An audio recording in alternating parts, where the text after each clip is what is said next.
এটি একটি blood carp মাছ। এই মাছটি অনেক সময় ধরে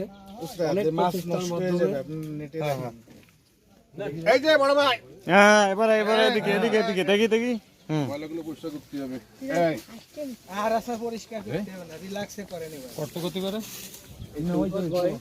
ওই যে সরকার দে দে, হ্যাঁ ভাই যান, হ্যাঁ রেডি সেট গো। আপনি না গেলে হবে নাকি? আপনি তাহলে বলে ধরেন। জালে রপ্ত করেছেন এবং সে মাছটি শিকারটি উপরে উঠাইতে সক্ষম হয়েছেন, কারণ অনেক বড় মাছ। না না 40 কেজি হয় না। বিকেল ছবি তুলি। আজ 3টা কাপড়গুলো দেন। এই পর্যন্ত পাওয়া মতে এটি সর্বোচ্চ মাছ।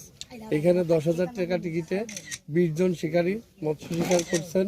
গতকাল 3টে থেকে আজ সিঙ্গেল সিঙ্গেল শুক্রবার 3টা পর্যন্ত অনুষ্ঠিত হবে। এটি সর্বোচ্চ